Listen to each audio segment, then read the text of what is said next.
Recording. You can all, if you don't want to be recorded or you don't want to be seen, you can take your video off and so nobody will see your face. And of course you can mute your microphone. And we're going to start. And welcome, Pam. Thanks for coming in. By the way, again, I'll repeat, this is our last session for the season.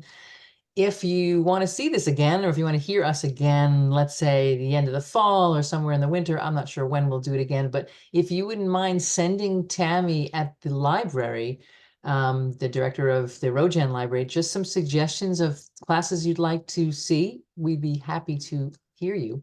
So please do that. Anyway, thanks, Pam. You got it. And I've already put my email address in the chat. So just in case you don't stay to the whole thing. So today we're going to talk about ChatGPT and AI. I'm going to show a couple, like a little dog and pony show of some of the things that ChatGPT can do. And then we're going to talk a little bit about the philosophy of it, because it really is groundbreaking, and it's going to be infiltrating so much of our technology in the future, our appliances, our cars. It's going to be something very dynamic, possibly interesting and wonderful, sometimes, wow, what's happening kind of a thing. So in the chat right now, if you've used any kind of AI or chat GPT already, if you can just say yes and what you've used, and if it's completely new for you, you can just say it's new. We're going to start with a simple exercise while you do that and kind of give you an idea. Oh, we just lost a bunch of people. Did we lock someone else? ChatGPT for Val, okay. And simple ChatGPT queries, okay. Photos, writing letters, poems, beautiful, Jan. Okay, and we'll go into it towards the end, all new, AI and Canva, and I'm going to show Canva. That's a fantastic tool right now with the AI. So, and we will talk into, okay, you're going to learn today, Marie. And Kathy's new, right? So we have a few people that are new. We have a few people that are experts or have already kind of jumped and dived into the pool. So that's good to know. Right, so I'm going to share my screen. And before I do, I'm going to put a little resource in there. I'm going to show, like I said, a little dog and pony show to begin with. Let me just get this here. Where is my, oh, I keep hitting the wrong button here. File. My computer. This here, I call this Word document, the AI playground. So the things that I'm going to demonstrate for you now are contained in this document. So if you want to play with any of these later, you can. Everything that I'm going to show you today, you can get for free. Some of them require a login, but we will start with this first one. Okay. And in the AI playground, we're going to start, and this is a copy of the document, is which face is real? I'm going to have a kind of a little game to get warmed up here. Okay, there are two faces looking at you right now. One of them is not real. One has been created with artificial intelligence, and the other one is real. And I'm going to put my buddy Beth on the spot. Beth, do you think it's the one on the right, Let me or is it unmute the one myself. on the left? Oh God. All right, let's see how you do. They both look fake to me. Okay. Let's say the one on the right, the man. A man. He's a man. Okay. You're correct. All right, let's see again. Okay, so again, we have two fake, one real. Oh boy. Mm. Let's see. Then we're talking about the real one or the fake one? So the real Which one is real? the one on the right, the young man. The young man is real. You're correct. Very good. You know what? I'm just guessing, really, I know. Okay, now how about this one? The one on the left. You're gonna say left is real? Yes. You're very good at this game. All right. For no reason. There is no reason. Okay. Okay. So when they say artificial intelligence, and we're asking which one of these is real, and I'm going to play this game in the background while we do this. Um, what generative AI does is it is taking multiple pictures, maybe millions, maybe 2 millions, and they are pulling little elements from it and making a composite, almost like a jigsaw puzzle that you're forcing to glue together to create a picture. So let me see this how I do. See, I'm not as good at it. The one on the right is our real person. The one on the left is not. So the reason why AI has become so powerful is even though you can kind of tell, maybe this one's not real, this one is real, the clarity and the crystalness of this makes you question reality a little bit. Okay, so that's the first one. So the next one I'm going to show you is something called Adobe Firefly. And again, this is in your sheets here. Now, the way generative AI works is you write some words to create what you'd like to see. So I'm going to say, I want to see a small baby bunny. What kind of outfit should it be wearing, Beth? You're like my And I keep muting myself. What kind of yep. outfit should this Yeah. dog What wear? should the baby? No, the baby. I'm making a baby bunny right Oh, now. I see. I'm sorry. Oh, What kind of outfit? What do you want to put on her? uh, a red dress. In a red dress. Okay, so what dress? Where is she located? She's sitting in a vegetable garden, In which is a where they always are in my house. garden. Okay, so if I hit generate now, let's just give a little sign in here. You'll see that right now it's combing ideas of bunnies, it's grabbing dresses, it's grabbing vegetable gardens, and it's trying to create an image that will be seen for the first time ever right now. Oh, that's so cute. And it is very cute. That's a So you real can looking see bunny too. it's a very real looking bunny. And you can see it's a different dress each time. It's changed a little bit. It's a very, very cute little bunny. But let's say if we didn't want it to be a photograph, say this was something that you wanted to put inside a children's book illustration, we'll say that is a watercolor.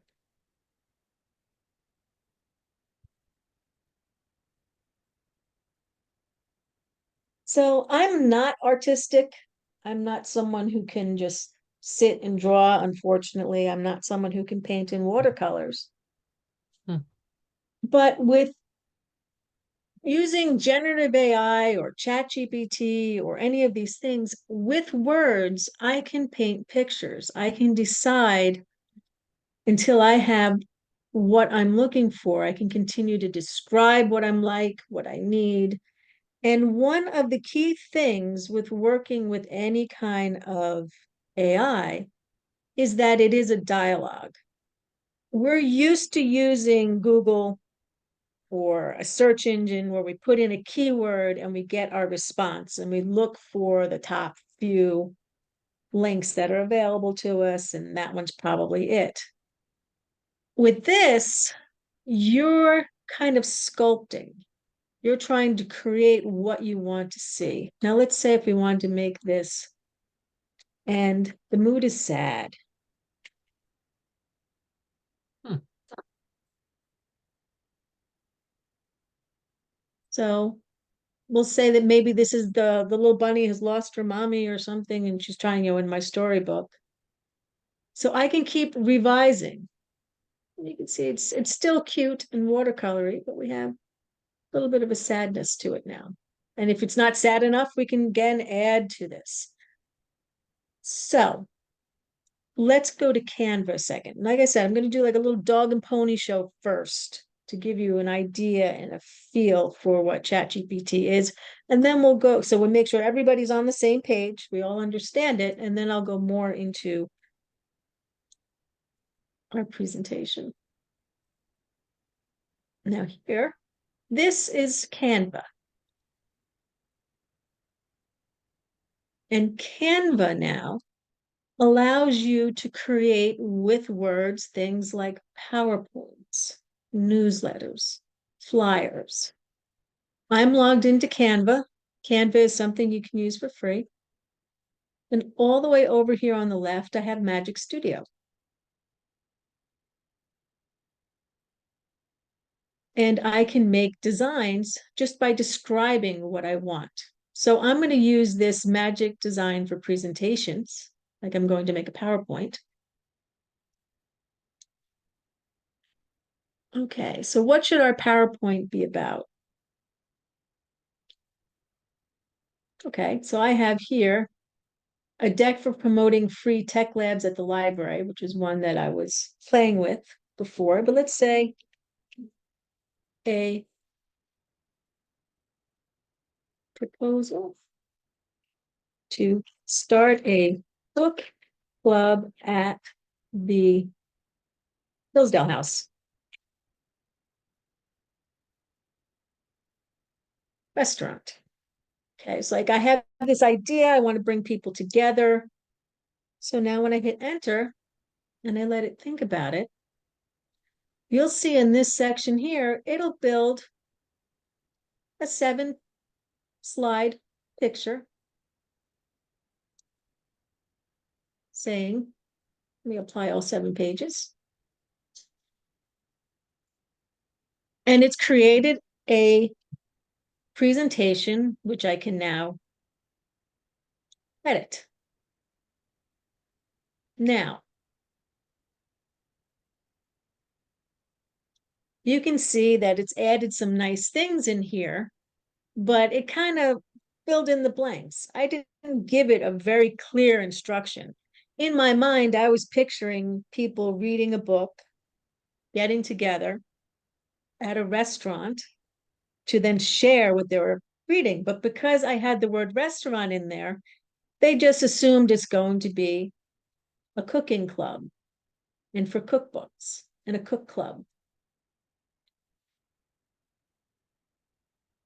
They've got cooks actually, not people reading the cookbook. Exactly. Exactly. So while I might be able to use some of this, this is when they say that artificial intelligence hallucinates. I mean, it's come up with some very interesting things here. But like here, membership growth over time, analyzing the steady rise in, I mean, that looks very convincing. Like they've come up with some incredible figures here that I will have 0 members and we'll go up to 50 members over time. No graph looks like that. I know, right?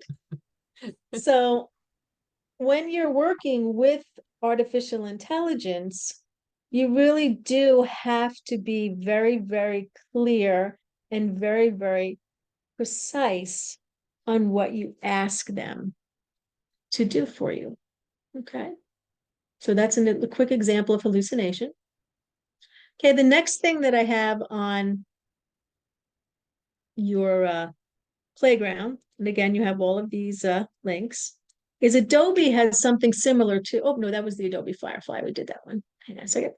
We're going to go into the one that pretty much started it all, which is ChatGPT. Now, this one is the one that I tend to use the most because I do a lot of writing. And we're going to do a quick demonstration here since we were talking about cooking already.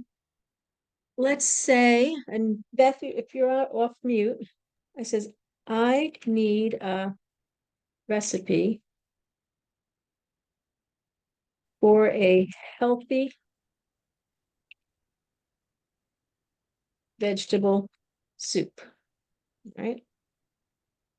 I'm going to hit enter. Let's see what it comes up with. Crafting help. Okay, let's see. We got olive oil, stalks, red pepper, zucchini.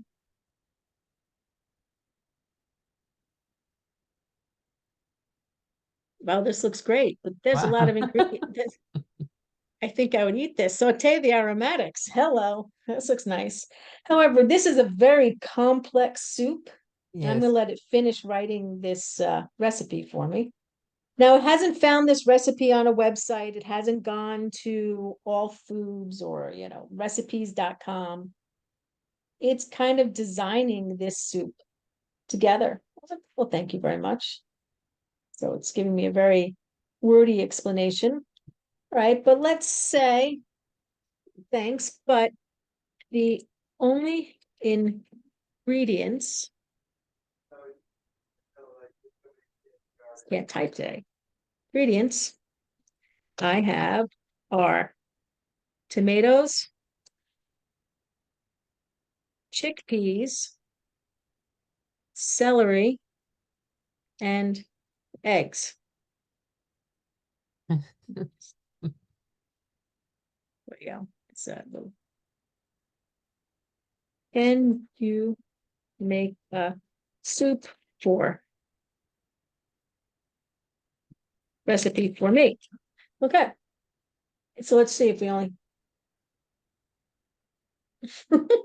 Hmm. It answered you. tomato chickpea soup with poached eggs.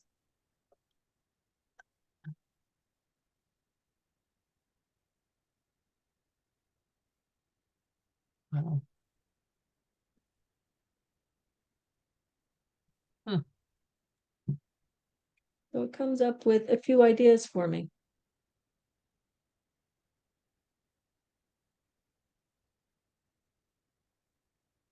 Wow. So, so one way that I do use generative AI is I do go through things that are in my refrigerator, like I don't know what to cook. I got this stuff here. Come up with a recipe for me, and it will come up with a recipe. Some have been absolutely delicious, some have been completely weird, and some I've adjusted. Okay.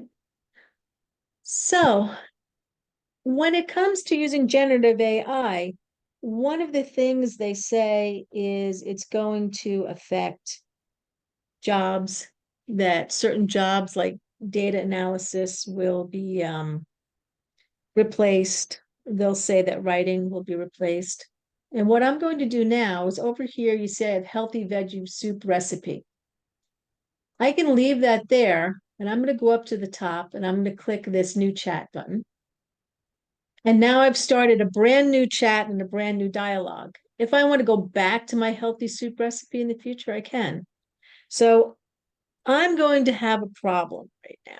And this is not a real problem, but I have a neighbor who walks her dog every morning and decides to have her dog stop on my lawn and do his business. And I find this very annoying. And I am not a confrontational person. I want to leave a note in her mailbox. Now, this is where things like ChatGPT excel, because I didn't even know where to start with a note like that. So I'm going to ask, please, can you write a note to my neighbor to stop walking her dog on my yard and having it poop on my yard? Change the word to dog. We didn't have, you didn't put dog. God, I It's think your it dog. realizes it. Let's see. That's okay. See, and it even knew that it wasn't a god. Oh, good. Do you have to say please and thank you and all that, or does it matter? Well, yeah, I'm going to talk about that right now. Okay. It's a good thing. So you see, we have a very nice little respectful, friendly letter about, please, your dog is great. I like you. you know, community clean, let's respect it for everyone's enjoyment. I mean, this is a very nice letter. The second paragraph Now, is very funny. Kindly steer your dog's bathroom breaks towards more appropriate spots. Very stand good. your cooperation. Right. Okay. So, like, this is an uncomfortable letter to write normally, but it did a very nice job of it. And, as considering it's about dog poop, it's actually kind of eloquent. Now, I do say please, I do say thank you when using generative AI. And there is a good reason for that. When you're using Google, you're just like, I need, just put in a keyword, keyword, keyword. But generative AI is trying to create something for you. And the way you speak to it will reflect the tone that it comes back with. Mm. So I do say please and thank you. I say things to encourage it. And sometimes it goes very, very quickly through all of the different areas where it's pulling this. Because, like the image where it found like eyes and bunny ears and vegetables to create that image, it does the same thing here. It combs thousands and thousands and thousands and thousands of example letters and tries to find things that would work, would be nice, and would be predictable. Now, let's say that this was just too nice. I don't feel like this, it's like, can you change the tone to be more forceful? Hmm. Okay.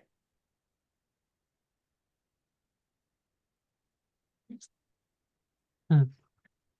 So now instead of thinking that they really need to be talked to, as opposed to, let's say, just a friendly thing.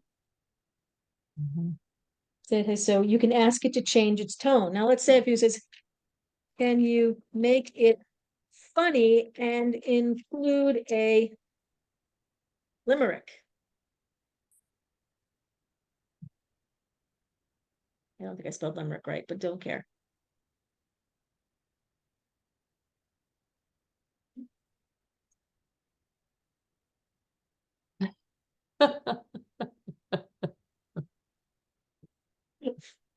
Uh,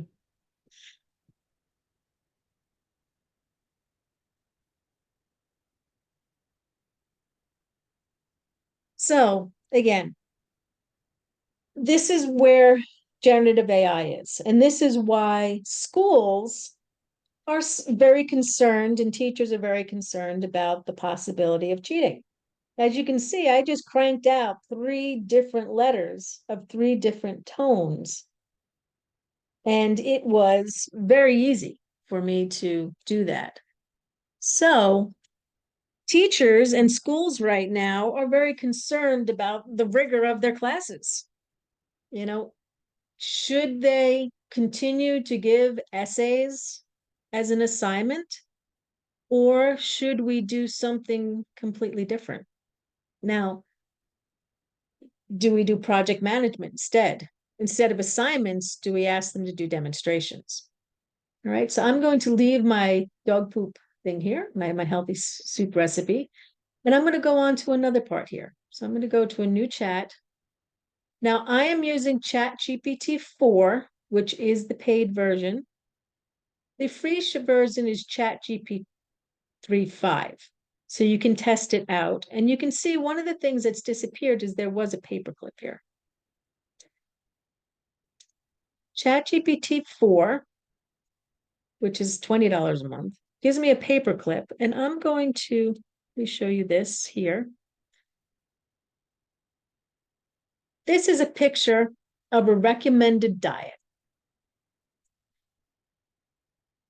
I'm going to show you what I'm going to do with this next. So I'm going to go here to this paperclip. And I'm going to get that picture of the pie chart. And I'm going to ask, can you tell me the data in this chart and explain to me the key takeaways? sorry, from this chart.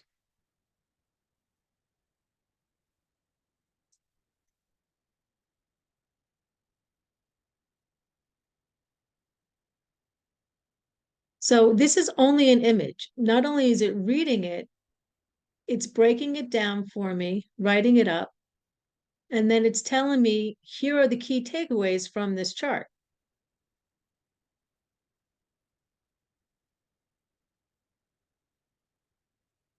I'm going to go back up here. Now, for someone who It's yes. also, it seems to also be giving a little subjective idea about it. And just look, it's going to, so protein, while important, is less than vegetables, grains, fully suggested a balanced approach rather than a protein heavy diet. So it's actually giving an opinion about what the chart is representing. Where does that come from? Why would it do that? It's a hallucination. Yeah, I guess. Okay. So it starts to, yeah, okay. It makes up stuff all the time. So anytime that you're using ChatGPT, and this is one of the reasons why I picked this chart, is it will make an inference of it based on other charts that are similar to it. So unlike Google, where you'd find the identical chart and you'd be able to know exactly what the context was behind it, it starts to infer and figure out and tell you what it thinks the key takeaways are. Now, for someone like me who works with people who are blind or have low vision, this excites me, even if this information wasn't exactly right. This chart, with the way the colors point to each of the different areas, like blue is supposed to be fruit, vegetables, I guess it's this one, but it could be that color, or it could be, grains, vegetables. It's all hard to read there. By uploading this, I can have this data and know exactly what I'm supposed to be seeing here. At least this, it's got 100% correct, because there's a boundary. It knows that this is the stuff it's looking for. And then the key takeaways, I can decide whether or not that works for me or not. Okay. So it does analyze graphs. It does analyze pictures. Now I'm going to show you something else. Again, I'm going to start a new, actually, you know what? Let's use the same one. Let's do this.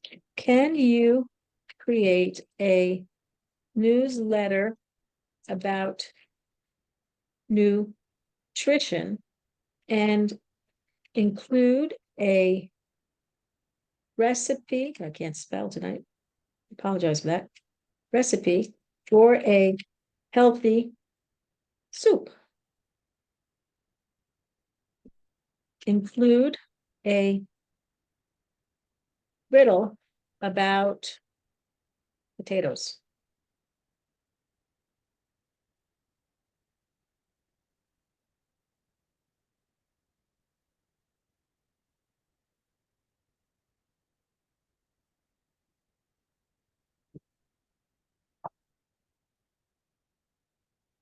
So here it's giving me a newsletter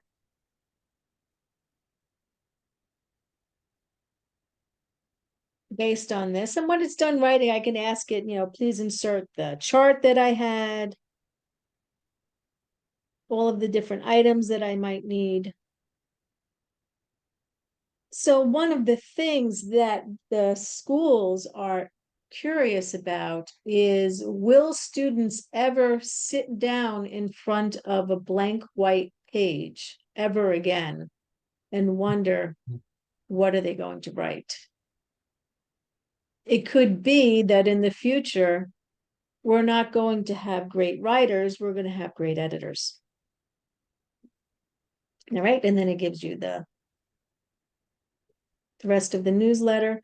But for someone who's also very, very busy, and say you belong to a club and one of the charges you have is you want to do a monthly or a weekly newsletter for your members, this is a way that you could quickly come up with, here's our potato riddle. You can come up with a quick newsletter to stay connected and to be part Okay, thanks. All right, so let's say, can you create hashtags for social media for this newsletter?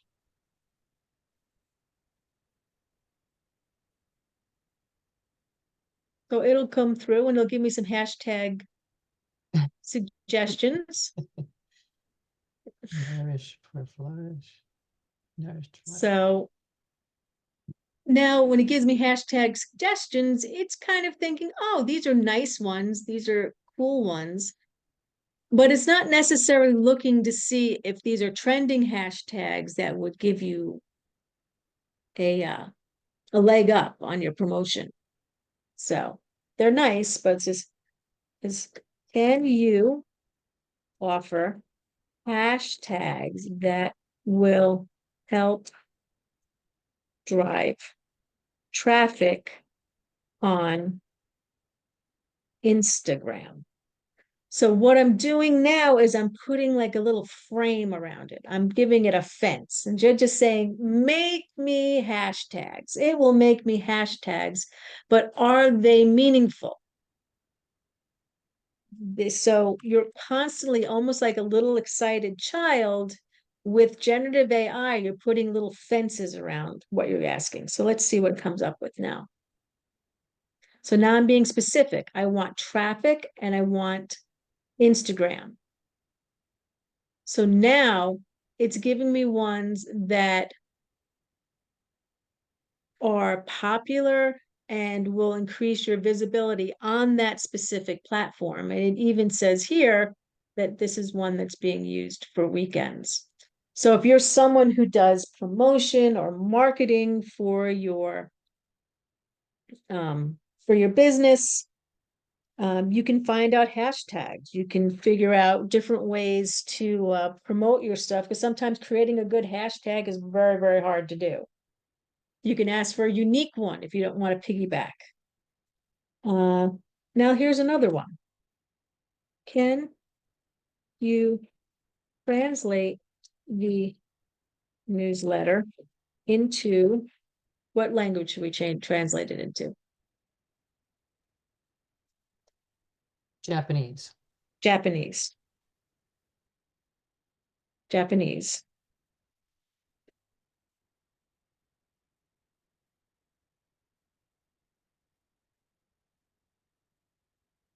And this will go on because it was kind of a lengthy newsletter. But you can see it even has the font styles. So, and then I can hit this button here to pause it or just to stop it. So if you start getting a very, very long answer and it's like, no, no, no, no, no, no, you're going too far. I don't want that. You can always hit that up there to stop. All right, so I'm going to pause there a second. I'm going to stop sharing. And I'm going to come back here. Any thoughts or questions so far? So Before I go Pam, to- this is Maureen. Yeah. So could you ask it like to generate, say, a knitting pattern or crochet pattern, or so it Yeah. basically will generate anything you ask it to do with It you would will, have- but it will be text-based. It won't give Okay. you an image or a pattern. Right. So I have, you see this guitar back there. As crazy as this is, I've asked it to write lyrics for me. And it's written pretty good lyrics. And then I've asked it, can you give me guitar chords? I want it to be a blues song. And it will give me like, the lyrics, but then a little bit above it will be like C in brackets, D in brackets, kind of go through. So it will create music for you. So creating videos, creating music, creating anything like that. Excellent question, Val. In the chat is, what's the main difference between paid ChatGPT versus free? Well, one of them is the paperclip, the ability to upload documents or things. So like I uploaded that chart, but you could upload a PDF and then ask very specific questions about that PDF, which is a way also to kind of fence in ChatGPT. So it's not just making up stuff. You're saying, I want to to know information about this. I have a 30-page document on town code or building regulations, legal precedents, and I have a very specific question. It will scan all of that, find it, and then you can ask what page it's in. The other big difference is the amount of computing power that you have. So ChatGPT, when they parse out, they use a large language model, an LLM, they'll grab maybe 1,000 samples to create what you've seen before you. So if it was a newsletter, if it was an image, anything, it'll use 1,000.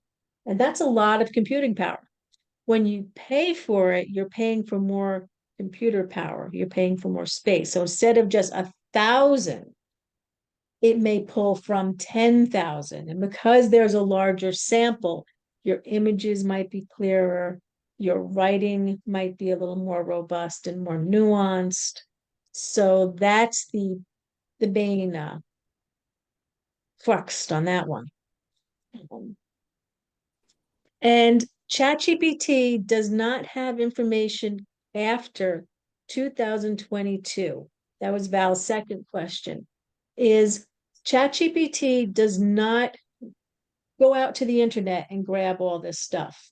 It's a pre-trained generative system. So pre-trained, and that's what the PT is in ChatGPT, generative pre-trained, is they've grabbed documents, pictures, files, items, and put it into their device as the core of what they're using. And they don't have anything after 2022. And that's recent. It used to be 2021.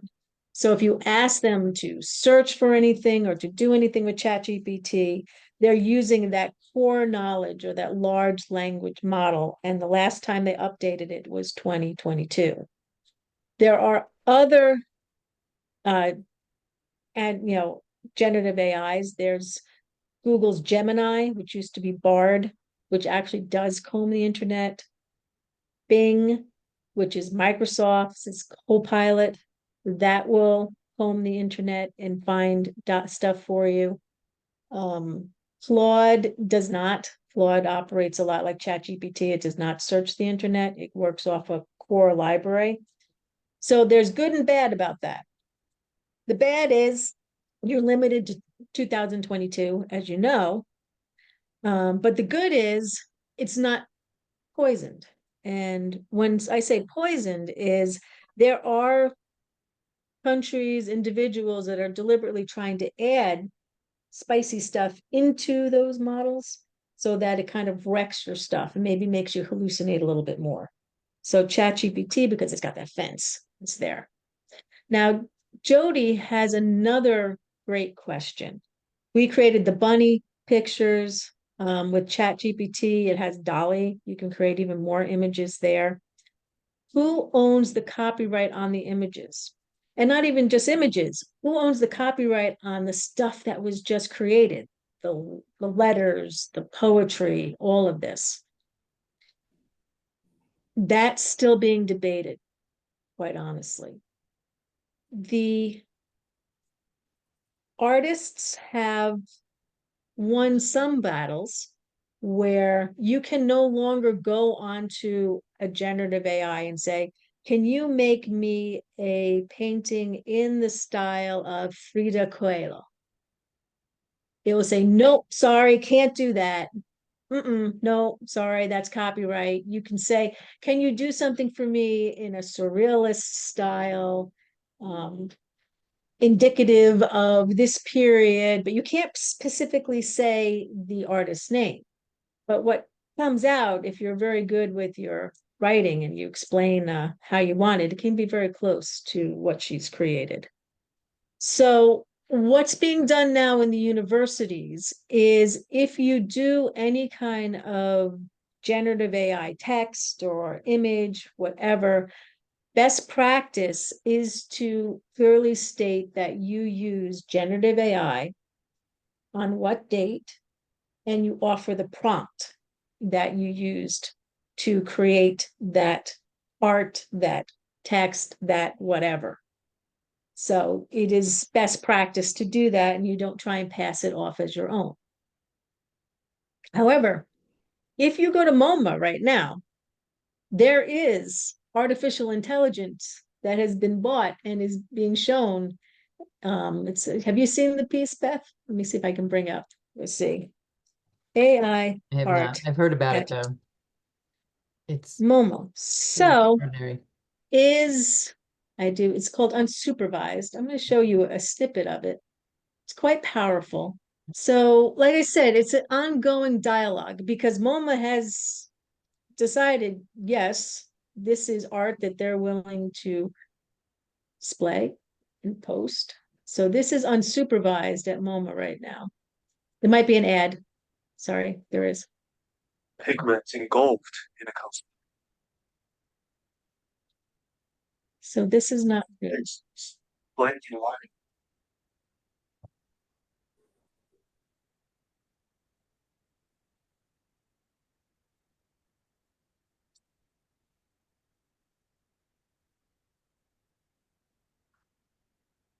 I'm gonna stop sharing there.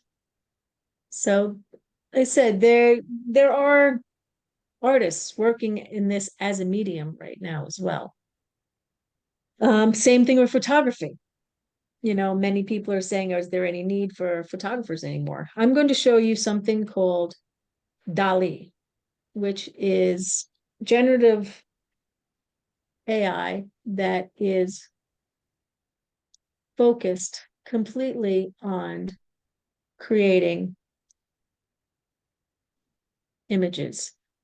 So let's create art right now. Let's do this as a team art project. Am I sharing my screen? Just want to make No. sure. Yeah, I'm going to Not share my yet. screen. So if you could tell me, we're going to put things in the chat. Let's put an animal, an artistic style, a location, and where you want the light to come from. And Beth, if you monitor the chat, pick the one that speaks to you the most, and we're going to create art right now using generative AI.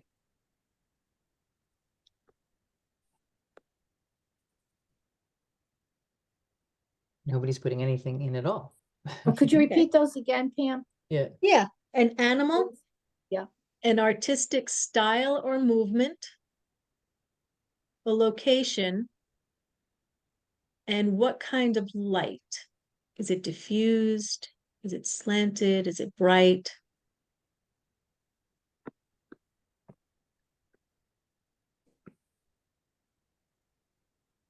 Marie's got something good. A fish, Okay, right? A fish with modern technology, modern look, With- pond and bright.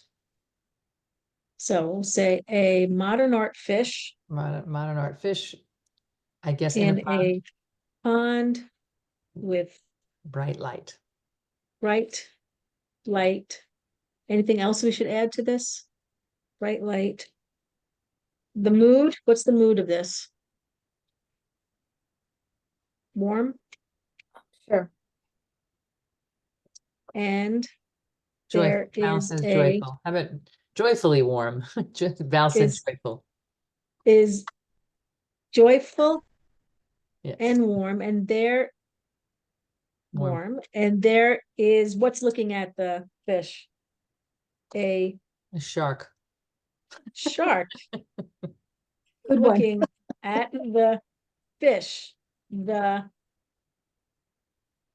angle is from underwater. Water.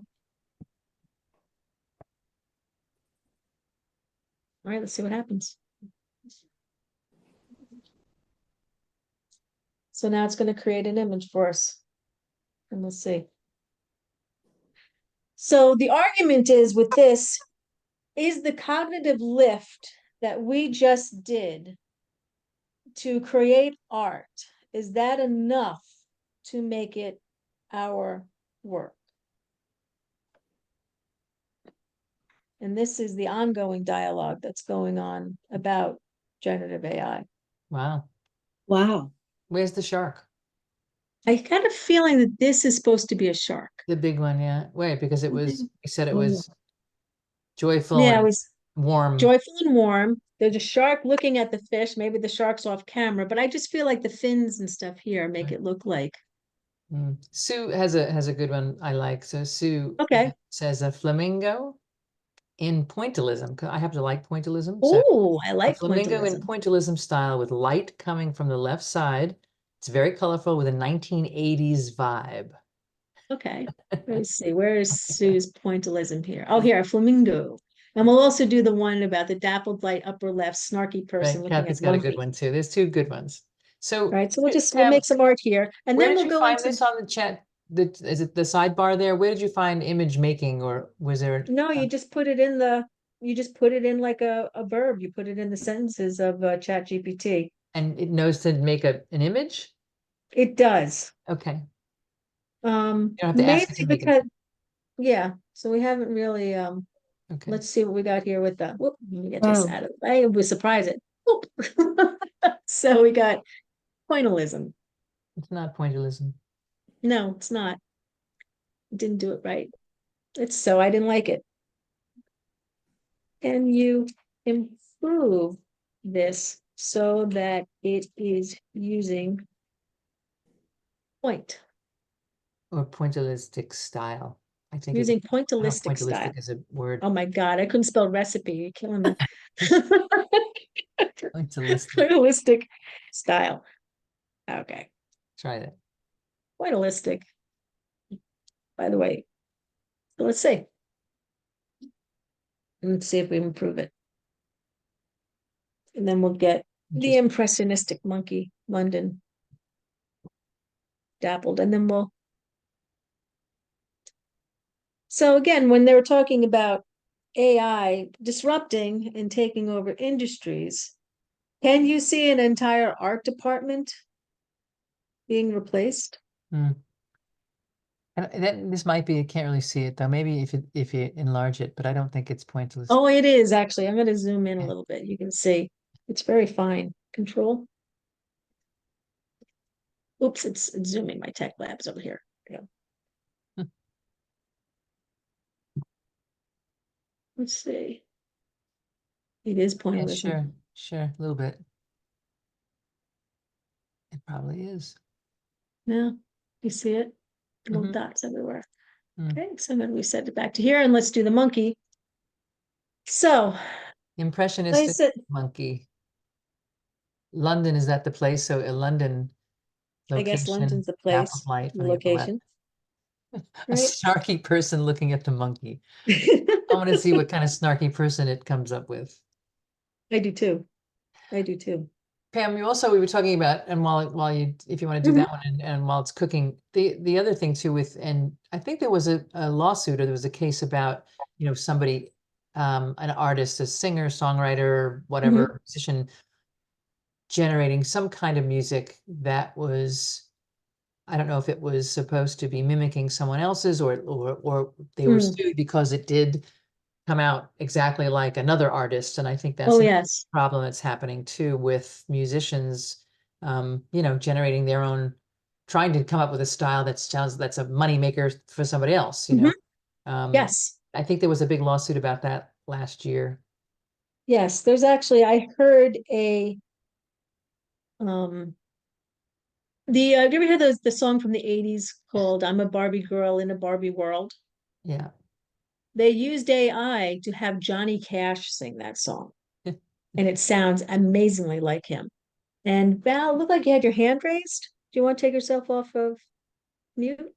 Thanks. I can't type as fast as I can talk. Going back to your previous examples where you were fiddling around with art, and then you wanted to follow up and ask another question, say, could you do this better? You don't have to start your question all over again. It still knows that you're talking about. Yeah. Okay. Yes, you do. And I can even I can jump back to here to my healthy soup recipe and continue this dialogue Oh, wow. and say, Yeah. can you create, I haven't tried this yet. I'm going to test image of this Hmm. completed Awesome. recipe. Hmm. I still can't prove, so maybe by the end of the night I'll be able to spell recipe. Let's see what it does. But you see, you can continue and go back, so you can continue to refine, you can continue to work. So if you're doing research and you are continuing a dialogue or you've uploaded a bunch of documents, you can keep them in there. So here's what our soup would look like for the cookbook. Hmm. And that's our poached chickpea tomato soup. So There's the egg in the middle. there's the egg in the middle, right? So here's so I can go, the curious shark, all of these things. So I can add things and I can return to it. I can also rename any of these. If I hit the 3 dots here, if healthy soup recipe, I can rename them. And you can also share with someone from there. So it's something that I find to be very interesting.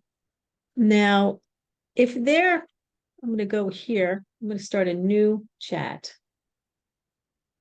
If you have a document that's large and has lots of information, let's see, I'm going to use, this is some of machine versus translation.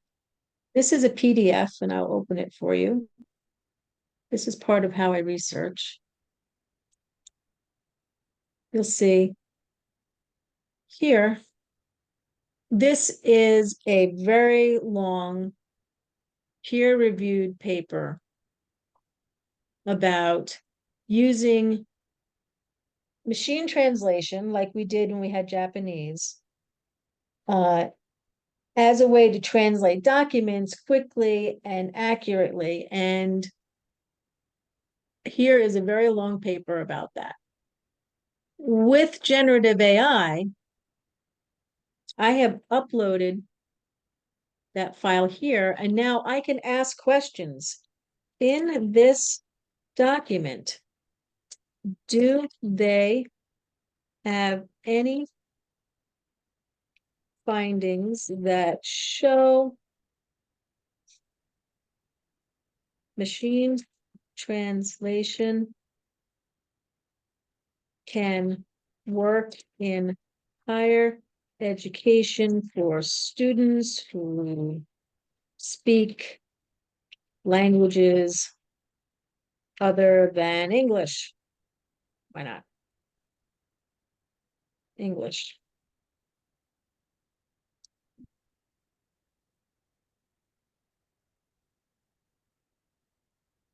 And it'll do a little comparative research for me. So for, let's say, the medical field, lawyers, whatever, I can find many, many, many papers whose keywords sound like they would be great, their abstracts sound like they could be great, but I don't always have time to read everything.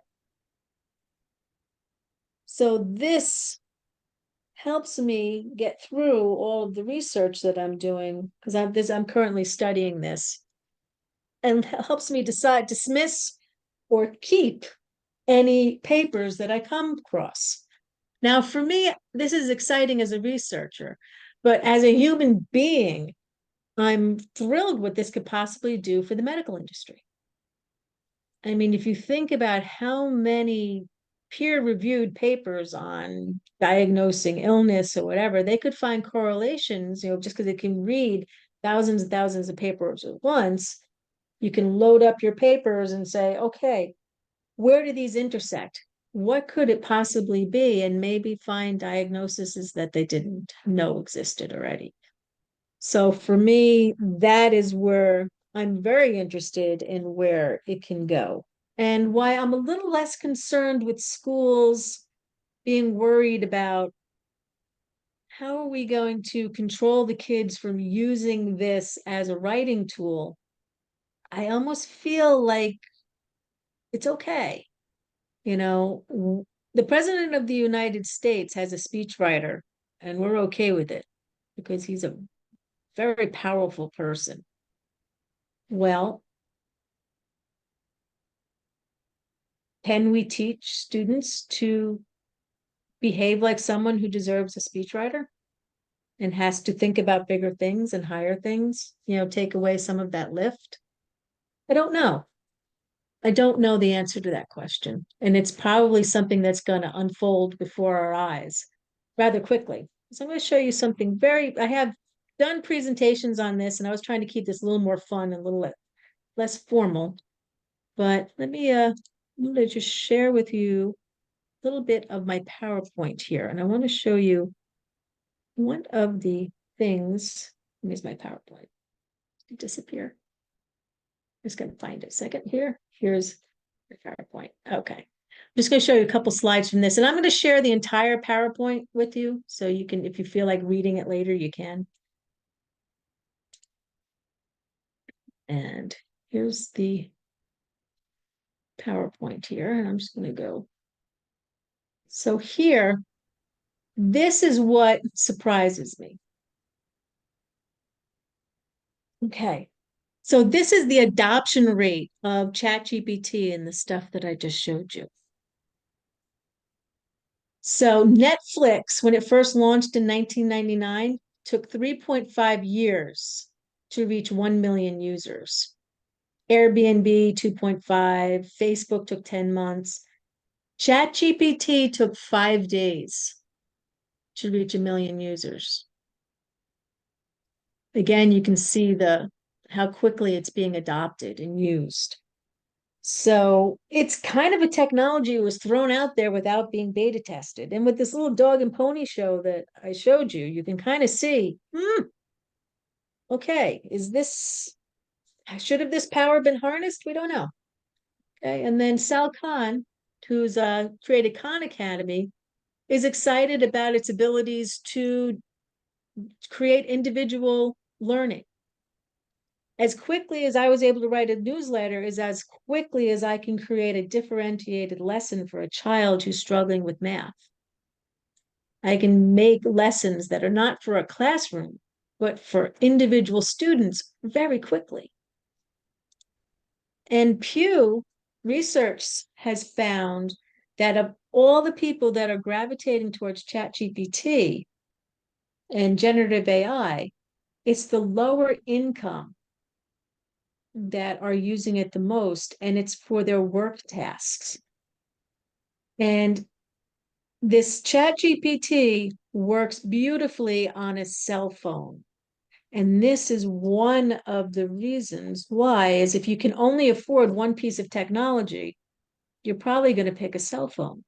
And if a cell phone can create letters and emails and flyers and all the things like I was showing you just as easily as a computer, you can see that this ends up becoming sort of an equalizer. Now, I'm going to scroll down here. It sort of makes people who don't or are uncomfortable write better, or Yes. people that don't know what to write can write something in any capacity, whether it's, like you said, an email, a letter, a Right. note, you know. And if they speak a different language and they want to share their ideas in a different language, I mean, research has shown that when you speak two languages, the cognitive lift to code switch into a different language impairs your ability to think clearly. So you're not giving your clearest thoughts in a language that's not your own. Right. So it could be that the lingua franca does not have to be English anymore when it comes to academia. How does this Now, compare? Sorry, excuse me, Pam. There's language translators. I have them on my phone. I have like 4 different types of, language translators. So this doesn't replace it, but you can get into your app, your ChatGPT app, and type something and say, translate this. Is it correct. is it the expediency of it? Is it quicker? Is it something better? It's definitely quicker. Yeah. It's comparable. I wouldn't say better because it does miss some of the nuances of human idioms.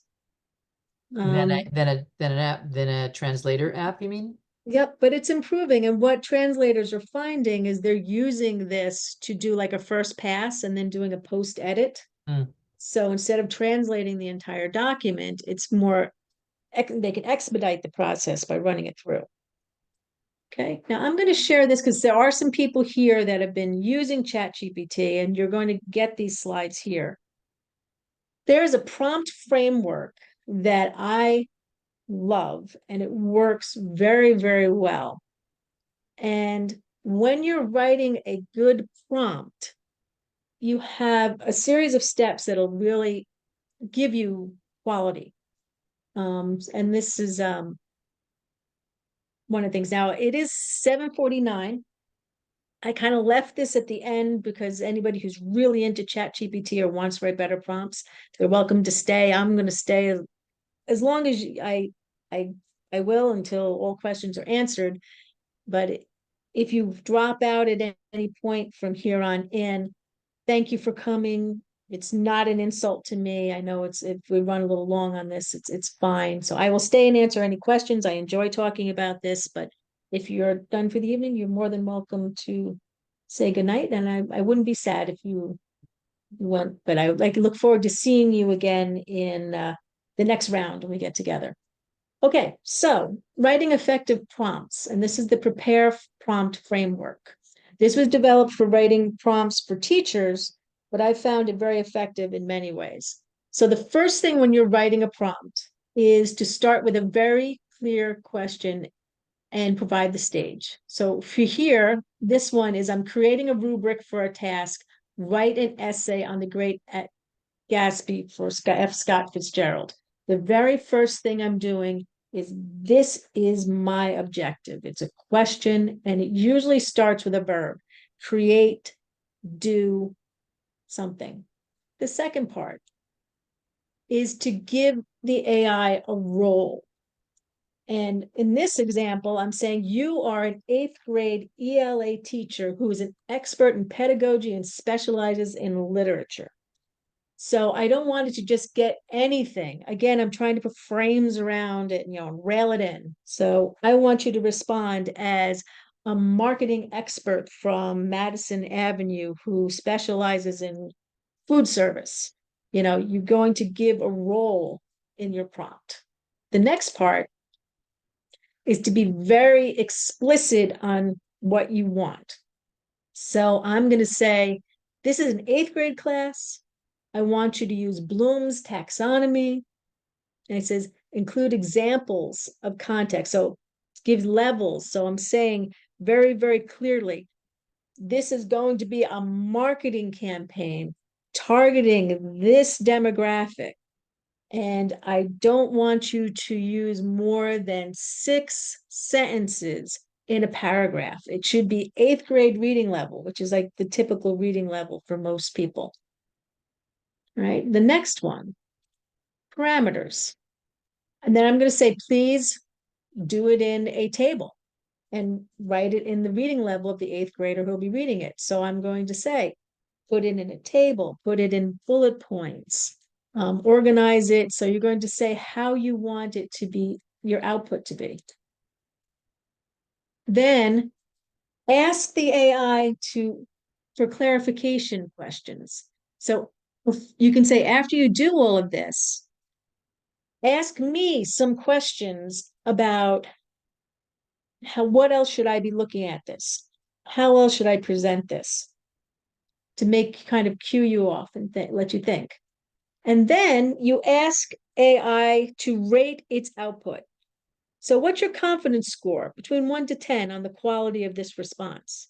Because one of the big things with using ChatGPT is you really don't know its sources. You don't know where it's getting it. But by adding this into the prompt, you can get an idea of the strength of the response, how much it's hallucinating, so to speak. And then emotions. This task is vital to my career. It will help my students develop their understanding. I appreciate your work.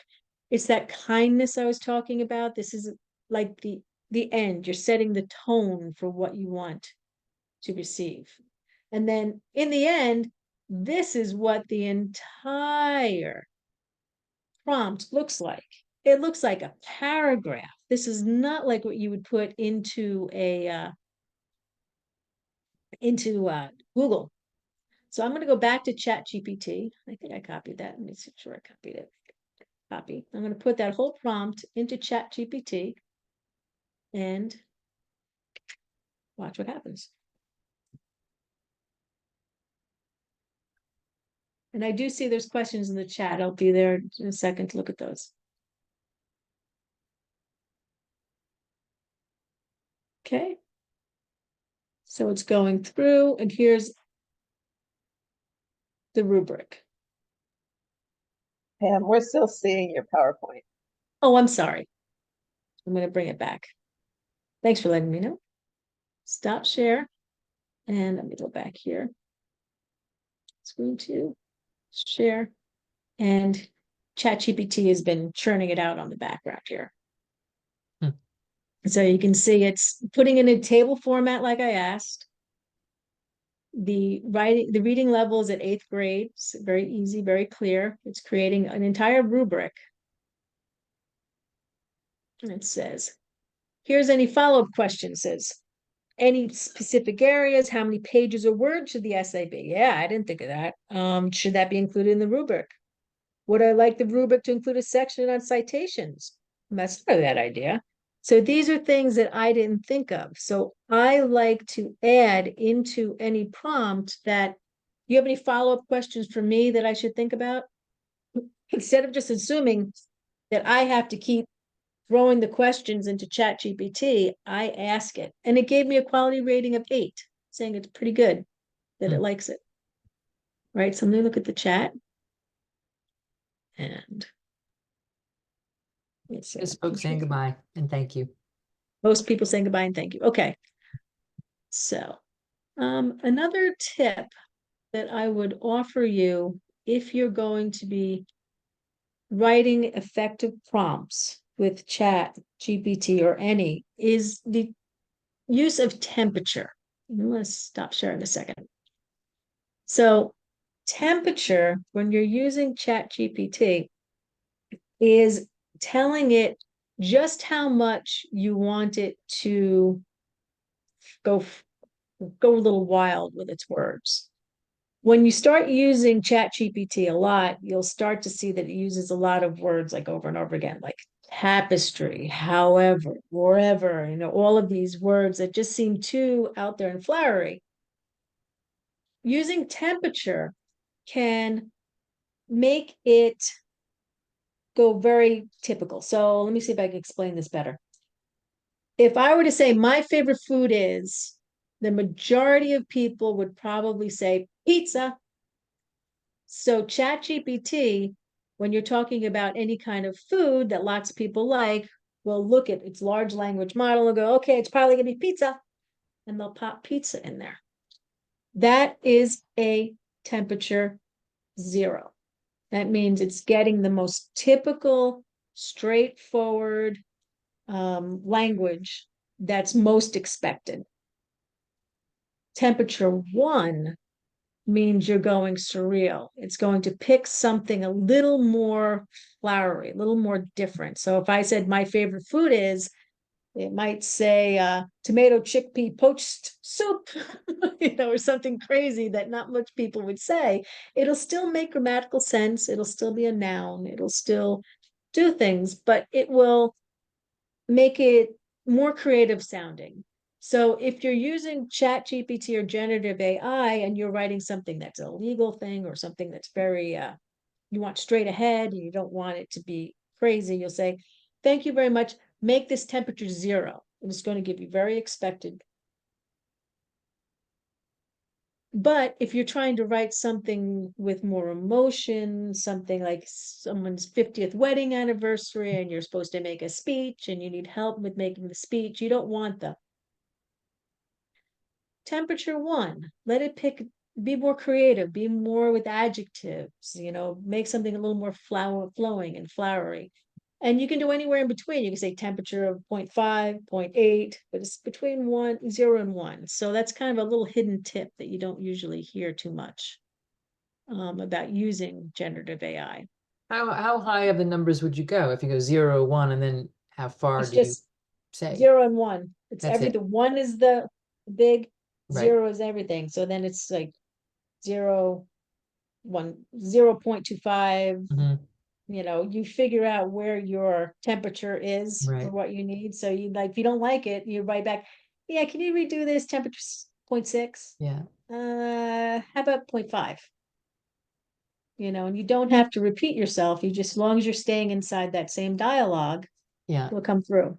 I think, if I may, I just want to explain I mean, Mm. 'cause I didn't understand it either, but just for the layperson. My husband was writing a speech for my nephew's wedding, and tried to have AI, or ChatGPT, I don't know what he was using, write it for him. And he put in parameters of, like what my nephew was like and what his new bride will be and what they like together. They met riding horses. They like or he works with the Islanders, the hockey team. So he basically gave these facts, said Stephen he and Jill met riding horses, whatever. So what popped back was this very like, oh, they fell in love while they were riding a horse in the sunset and they liked to go to the beach. And it was just something, certainly not what my husband would be saying, but it was Right. it was just so out of like, it was just like you said, a little too flowery. I don't even know if flowery Mhm. is the right word. It was just a little too creative. It wasn't human. It wasn't human. Exactly. Yeah. Exactly. And I think that, so he would have needed to get it to tone it down by saying, make it a 0. I don't know. I don't know what he did. Yeah. I think we had Make it a ended up not using 0 it or at all, just but say, and I've said to it too, says, yeah, this isn't the tone I'm looking for. Can you make it a little less right. formal, more as in, or I would say, I know the people I'm talking to. You Right, identify who right, your audience is. right. Yeah, So instead of saying, this is maybe some people out there, you could say, right, this is my nephew and his new wife. I've right. known him. So it says, make the tone More more specific. Yeah. casual Or or more, make it intimate, right, in fact. It was, more them riding on the intimate, or beach this with is their horses wasn't quite what he wanted to say, you know. But yeah, But yeah, no, you think about who's your audience. Like in that prompt prepare framework, one of the things is who's the audience? It's an 8th grade class reading at an 8th grade level. So is it a letter just to your neighbor, like mhm, we demonstrated about the dog pooping? right. Or are you trying to write something to a larger group? So the one thing that I really like about it is the difficult conversations that I find hard to start. So like I did a funny thing with the dog thing, but sometimes, you don't always agree with someone and it can help you see someone else's point of view sometimes. Like I will have debates with ChatGPT. I will say, you have the role of being someone who disagrees with blah, blah, blah, blah, blah. And I will have like a Socratic dialogue with ChatGPT, trying to organize my thoughts and try and see how someone else thinks or how someone else feels without having the fear of actually insulting them. So that's one thing I do like very much, is that if I don't understand something, I want to have a conversation with someone who disagrees with me. But sometimes, being human, it's very hard to do that without actually hurting someone's feelings. And that could come up with the whole, elections coming up and stuff. I can kind of figure out what my argument is or how I really believe about something by asking this very safe debating partner to debate with me. And so I kind of I enjoy that too. So it's something to try. And they're a good language buddy too. I practice Spanish with ChatGPT all the time. Say, let's have a conversation in Spanish. Let's talk about my dog. So it does work. So, all right. Does anyone have any questions at all? Like I said, if you have questions about it after the fact, I'm always around to answer more questions. Happy to talk about this subject. I'm on the AI working group at my university, and I'm also part of the advancement of artificial intelligence in education special interest group. So I do feel like it's a very powerful tool that can be an equalizer and do a lot of good. So I really want to be part of the groups that make this something that's positive for everyone. So I hope I So answered Pam, any questions. Yeah. has there been like any research where people who using this eventually, if they have felt that, oh, I can't write this, I can't do that, that eventually down the road they've gained more more of a positive attitude and more confidence, and will try to do it, do it themselves before, Yes. going along with that. Yes, I've seen that, but not necessarily being better writers. I've seen certain students, like students that I've worked with, have in the past, they have autism, they have trouble with communication, they have trouble with words in general, because words are like their second language. They think in images, they have a lot of sensory diet issues, that they have wonderful, great, beautiful ideas that they can put into a quick sentence like that and have an essay written for them that helps them express in a way that we can understand them better. Mhm. I've seen that happen more often than not. And it reminds me too that we say Bill Gates started Microsoft. We say that Steve Jobs started Apple, Thomas Edison invented the light bulb, but really that's not true. They were the early users of ChatGPT. They had a whole bunch of people feeding them information, and then they figured out what was the right marketing message, what was the right tone, who did this, which inventor brought the right, and they synergized all that into one thing. So do finally everyone have the power of having a huge committee to do things, have an art department, have a marketing department, have someone to analyze the data? It's possible. It's quite possible. It's things that I think about. And then there are other things I think about too, is could someone upload terrible things like, say, Mein Kampf and everything that's ever been written by the Third Reich and create an artificially intelligent Hitler? I don't know. There are things like that scare and terrify me, that I want to make sure doesn't happen. So I want to make sure schools and educators figure out positive ways to do this before someone does something really stupid. If that makes sense. Great. All right. Well, thank you. These sessions have been eye-opening, learning. My brain goes, "Ah," and I can't wait to, go and try it and talk with Anita and Clark, who've been also doing these, and, compare notes and do Yeah. whatever. So, all right, great. And Have a good summer. you got it. And if you come up with Oh. something cool and you want to share it, please share it with me. I'm Sure. happy to We'll do. talk about it. All right. Okay. Excellent. now I am doing the poetry again that you guys are doing, and their prompts are like, whoa, not just a word or two. It's like a paragraph, and then write your poem about it. So, but it's mind stimulating. I might have to try this on one of their prompts and just see what happens. Not that I would claim it for myself, but it would be interesting to see what happens. Great. All right. Thanks a lot. All right, both girls. All right. Take care. Bye-bye. Take care. All right. Bye-bye. If anybody else has any questions, otherwise I'm going to start the 10 countdown till our next time around.